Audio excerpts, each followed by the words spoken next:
जय भीम साथियों। हम नॉलेज ऑफ कॉन्स्टिट्यूशन, संविधान का ज्ञान के धारावाहक में हर एक अनुच्छेद की जानकारी साझी करते हैं और इस पर विचार चर्चा की धारावाहक चला रहे हैं। आप देखते रहें। आप अपने चैनल को प्लीज लाइक और सब्सक्राइब करना ना भूलें। आप संविधान के 5वें अध्याय का वीडियो देख रहे हैं।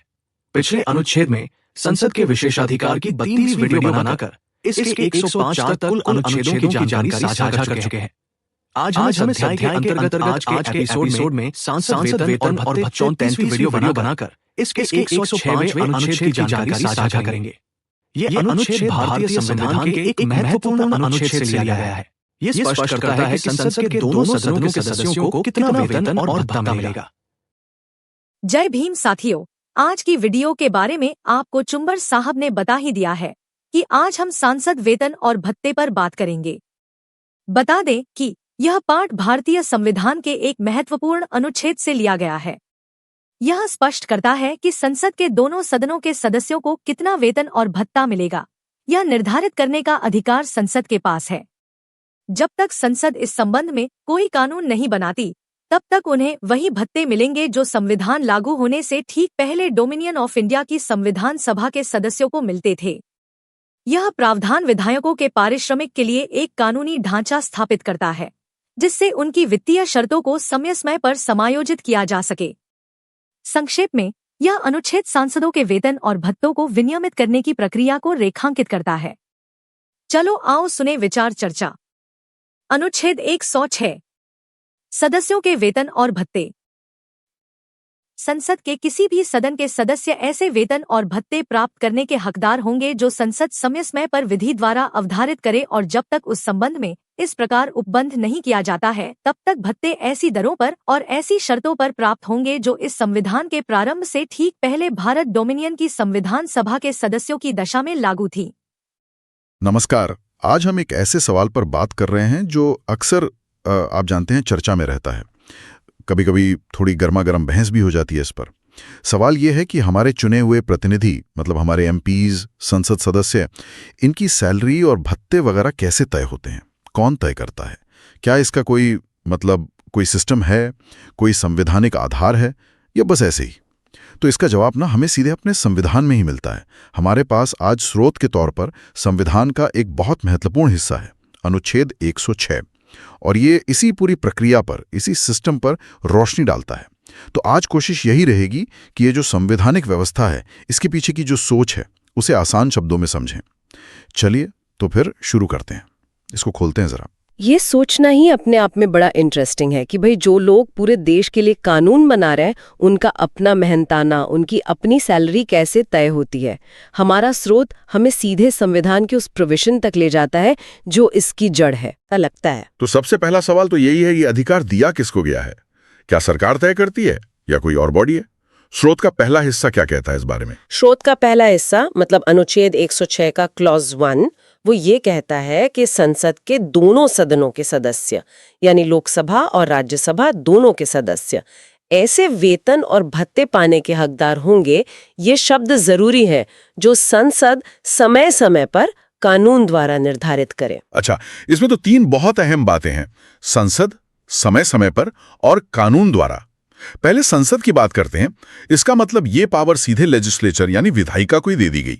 एग्जीक्यूटिव या जुडिशरी का इसमें कोई सीधा रोल नहीं है। हाँ, ये बहुत बहुत महत्वपूर्ण है। शक्ति संसद में है, मतलब विधायिका खुद अपने सदस्यों का मेहनताना तय करेगी। इसके पीछे एक सोच हो सकती है, शायद विधायिका की स्वतंत्रता, उसकी ऑटोनॉमी बनाए रखने की।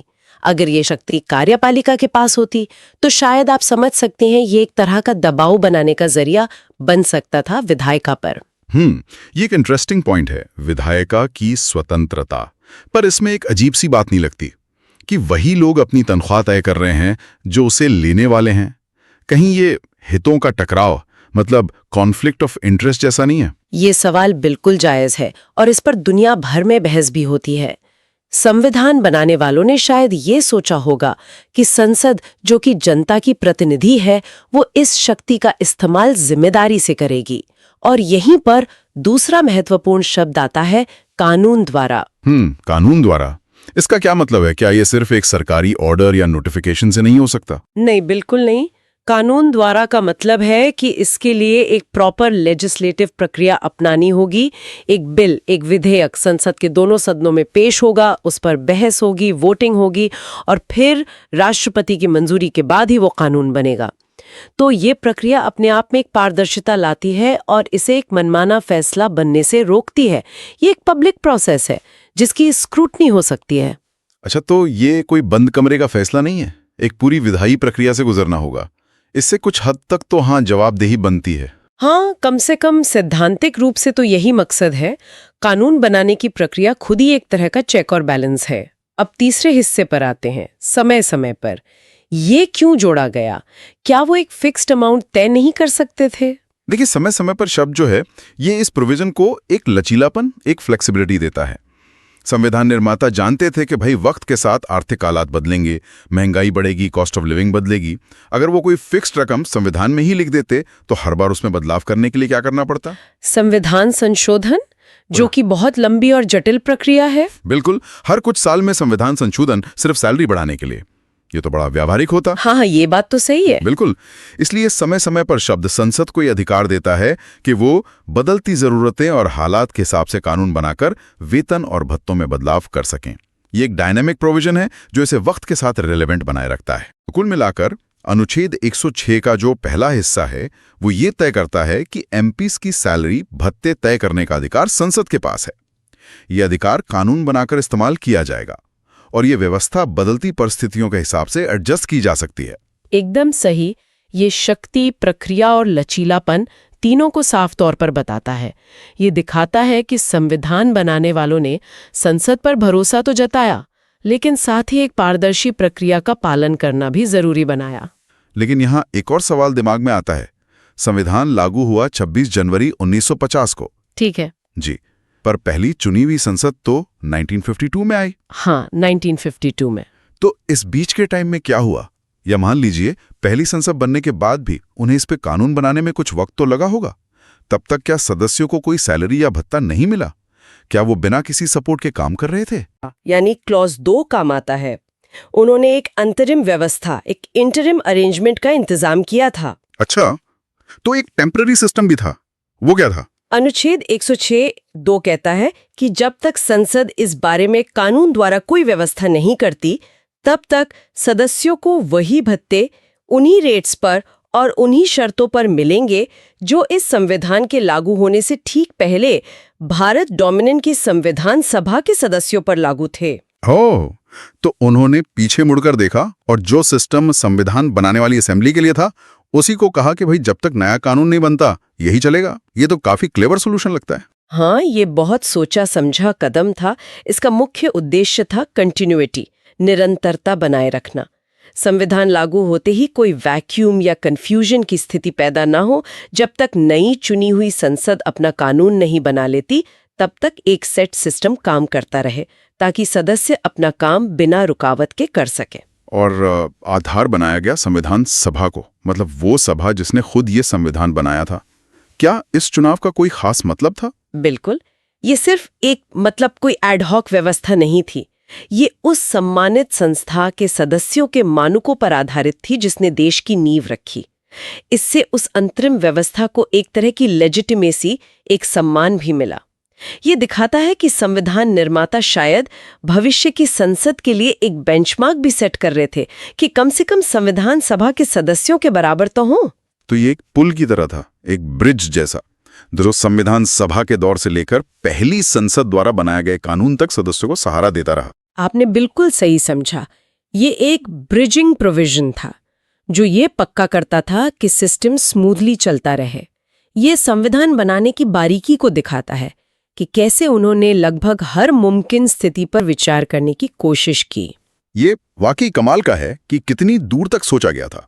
सिर्फ अधिकार देना ही काफी नहीं था, बल्कि उस अधिकार के इस्तेमाल में आने तक की सिचुएशन को भी संभालना था। हाँ, और ये उस समय की जो असलियत थी उसको भी दर्शाता है। नया देश बन रहा था, नई संसद चुनी जानी थी, कानून बनने में वक्त लगना तो नेचुरल था। ऐसे में एक साफ अंतरिम व्यवस्था देना बहुत जरूरी था। तो अगर हम अब अनुच्छेद 106 के पूरे डिजाइन को देखें तो इसका निचोड़ क्या निकलता है? ये हमें सांसदों के वेतन भत्तों के बारे में क्या बताता है संक्षेप में? इसका निचोड़ ये है कि संविधान एक बहुत स्पष्ट और स्ट्रक्चर्ड ढांचा देता है। पहला, ये शक्ति संसद को देता है, यानी विधायिका खुद जिम्मेदार है। दूसरा, ये प्रक्रिया तय करता है कानून द्वारा, जो पारदर्शिता और जवाबदेही लाता है। तीसरा, ये इसे समय के साथ बदलने लायक बनाता है, समय समय पर। और चौथा, इसने शुरुआत के लिए एक निरंतरता का रास्ता भी बनाया था, संविधान सभा के भत्तों को आधार बनाकर। तो ये व्यवस्था एक तरह से संसद की ऑटोनॉमी, हम अपना मामला खुद देखेंगे, और प्रोसीजरल फॉर्मेलिटी, लेकिन कानून के दायरे में रहकर, के बीच एक बैलेंस बनाने की कोशिश करती है। हाँ, कह सकते हैं। हालांकि वो शुरुआती सवाल अपनी जगह बना रहता है कि क्या ये संतुलन हमेशा सध पाता है जब संस्था खुद अपने सदस्यों का मेहनताना तय करती है। ये एक इनहेरेंट टेंशन है, एक अंतर्निहित तनाव है जो इस संवैधानिक डिजाइन में मौजूद है। शायद संविधान बनाने वालों का मानना था कि संसदीय बहस, पब्लिक स्क्रूटनी और आखिरकार वोटर्स के प्रति जवाबदेही इस शक्ति के दुरुपयोग को रोकेगी। ये भरोसा कितना सही साबित हुआ है, ये तो इतिहास और राजनीति विज्ञान के अध्ययन का विषय है, लेकिन संवैधानिक इरादा तो साफ लगता है, संसद पर भरोसा और कानून की प्रक्रिया पर जोर। बिल्कुल। इरादा एक आत्मनिर्भर और फंक्शनल विधायिका सुनिश्चित करना था, जिसके सदस्य बिना वित्तीय चिंता के अपने काम कर सके, लेकिन ये सब एक स्थापित कानूनी प्रक्रिया के तहत हो। तो आज हमने संविधान के अनुच्छेद 106 को काफी करीब से देखा और समझा कि सांसदों के वेतन और भत्ते तय करने का संवैधानिक आधार क्या है। ये शक्ति संसद को दी गई है, जिसे कानून बनाकर इस्तेमाल करना है, और शुरुआत के लिए संविधान सभा की व्यवस्था को आधार बनाया गया था। हाँ, ये संवैधानिक ढांचा बिल्कुल स्पष्ट है, लेकिन जैसा हमने बातचीत में छुआ भी, ये ढांचा अपने आप में कुछ बुनियादी सवाल भी खड़े करता है। ये हमें सोचने पर मजबूर करता है। क्या सवाल? यही कि जब विधायिका यानी कानून बनाने वाली संस्था खुद ही अपने फाइनेंशियल बेनिफिट्स तय करती है, तो शक्ति पृथक्करण यानी सेपरेशन ऑफ पावर्स का जो सिद्धांत है, वो यहाँ कैसे लागू होता है? क्या ये वाकई चेक्स एंड बैलेंसेस के विचार के साथ पूरी तरह मेल खाता है? पारदर्शिता का स्तर क्या है, खासकर जब बात भत्तों और दूसरी सुविधाओं की आती है जो सैलरी के अलावा मिलती हैं? बिल्कुल, ये सिर्फ सैलरी की रकम का सवाल नहीं है, बल्कि उस प्रक्रिया का भी है जिससे वो तय होती है। और क्या वो प्रक्रिया पूरी तरह से निष्पक्ष मानी जा सकती है? ये यकीनन एक जटिल मुद्दा है जिस पर अलग अलग देशों में अलग अलग मॉडल अपनाए जाते हैं। कहीं इंडिपेंडेंट कमीशन होते हैं, कहीं नियम अलग होते हैं। सही कहा। और यहीं पर श्रोताओं के लिए एक सोचने का बिंदु छोड़ा जा सकता है। ये तो हुई संवैधानिक व्यवस्था की बात, लेकिन असल कहानी तो ये है कि आज़ादी के बाद से आज तक भारत की संसद ने अनुच्छेद 106 से मिली इस शक्ति का इस्तेमाल कैसे किया है। हाँ, ये सोचने वाली बात है। वक्त के साथ इन वेतनों और भत्तों में क्या बदलाव हुए हैं? उन बदलावों के पीछे पब्लिक में क्या तर्क दिए गए? क्या कभी इस पर बड़ी नेशनल डिबेट हुई? ये संवैधानिक प्रोविजन प्रैक्टिस में कैसे काम करता है? ये अपने आप में एक अलग और गहरी पड़ताल का विषय है। अनुच्छेद 106 तो बस शुरुआत है, असली कहानी तो इसके लागू होने में है। धन्यवाद साथियों, आपने वीडियो को पूरा सुना। धन्यवाद। उम्मीद है आपको इसका लाभ होगा। हम संविधान का ज्ञान के संविधान के ज्ञान अध्याय राष्ट्रपति की क्षमादान और संघ की कार्यकारी शक्ति के आगे के अनुच्छेदों पर अगली वीडियो में बात करेंगे। आप equality and justice Patiala YouTube channel के साथ जुड़े रहें। अगर आपको पसंद आए तो कृपया इसे लाइक, शेयर और कमेंट करें। हम रोजाना नॉलेज ऑफ कॉन्स्टिट्यूशन, संविधान का ज्ञान पर चर्चा करते हैं। अगर चाहते हैं कि आपके भाई, बहन और मित्रों को भी संविधान का ज्ञान हो तो कृपया इस वीडियो को उनके साथ साझा जरूर करें। आपके पास वीडियो पहुंचती रहे तो आप चैनल को सब्सक्राइब जरूर करें। अब हमें अनुमति दें। जय भीम, जय भारत, जय संविधान। Please take care your own self.